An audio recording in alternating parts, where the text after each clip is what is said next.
Hero का सच। एक बार राजा कृष्णदेवराय दरबार में बैठे मंत्रियों के साथ विचार विमर्श कर रहे थे कि तभी एक व्यक्ति उनके सामने आकर कहने लगा, महाराज मेरे साथ न्याय करें।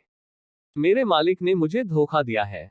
इतना सुनते ही महाराज ने उससे पूछा, तुम कौन हो और तुम्हारे साथ क्या हुआ है? अन्नदाता, मेरा नाम नामदेव है।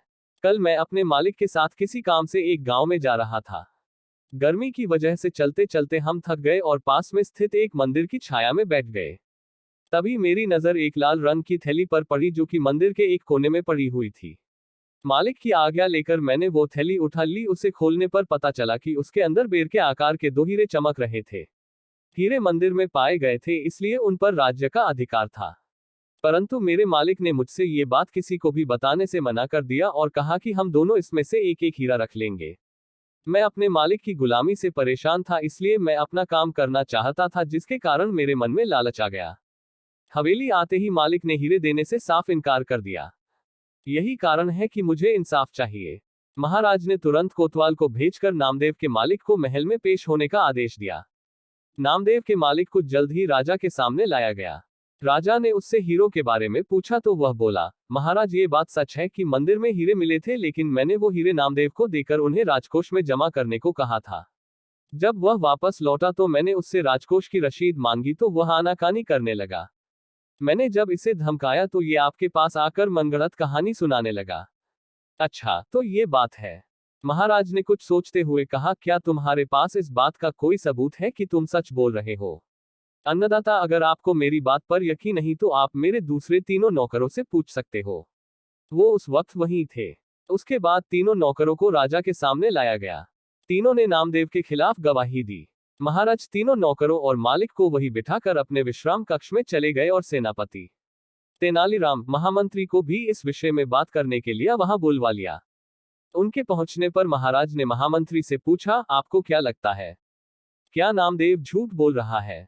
जी महाराज, नामदेव ही झूठा है। उसके मन में लालच आ गया होगा और उसने हीरे अपने पास ही रख लिए होंगे। सेनापति ने गवाहों को झूठा बताया। उसके हिसाब से नामदेव सच बोल रहा था। तेनालीराम चुपचाप खड़ा सबकी बातें सुन रहा था। तब महाराज ने उसकी ओर देखते हुए उसकी राय मांगी। तेनालीराम बोला, महाराज कौन झूठा है और कौन सच्चा इस बात का अभी पता लग जाएगा, परंतु आप लोगों को कुछ समय के लिए पर्दे के पीछे छुपना होगा। महाराज इस बात से सहमत हो गए क्योंकि वो जल्दी से जल्दी इस मसले को सुलझाना चाहते थे, इसीलिए पर्दे के पीछे जाकर छुप गए। महामंत्री और सेनापति मुंह सिकोड़ते हुए पर्दे के पीछे चले गए। अब विश्राम कक्ष में केवल तेनालीराम ही दिखाई दे रहा था। अब उसने सेवक से कहकर पहले गवाह को बुलाया। गवाह के आने पर तेनालीराम ने पूछा, क्या तुम्हारे मालिक ने तुम्हारे सामने नामदेव को हीरे दिए थे? जी हाँ। फिर तो तुम्हें हीरे के रंग और आकार के बारे में भी पता होगा। तेनालीराम ने एक कागज और कलम गवाह के सामने करते हुए उससे कहा, लो मुझे इस पर हीरे का चित्र बनाकर दिखाओ। इतना सुनते ही उसकी सिट्टी पिट्टी गुल हो गई और बोला, मैंने हीरे नहीं देखे क्योंकि वो लाल रंग की थैली में थे। अच्छा, अब चुपचाप वहां जाकर खड़े हो जाओ। अब दूसरे गवाह को बुलाकर उससे भी यही प्रश्न पूछा गया। उसने हीरो के रंग के बारे में बताकर कागज पर 2 गोल गोल आकृतियां बनाकर अपनी बात साबित की। फिर उसे भी पहले गवाह के पास खड़ा कर दिया गया और तीसरे गवाह को बुलाया गया। उसने बताया कि हीरे भोजपत्र की थैली में थे, इस वजह से वह उन्हें देख नहीं पाया। इतना सुनते ही महाराज पर्दे के पीछे से सामने आ गए। महाराज को देखते ही तीनों घबरा गए और समझ गए कि अब सच बोलने में ही उनकी भलाई है।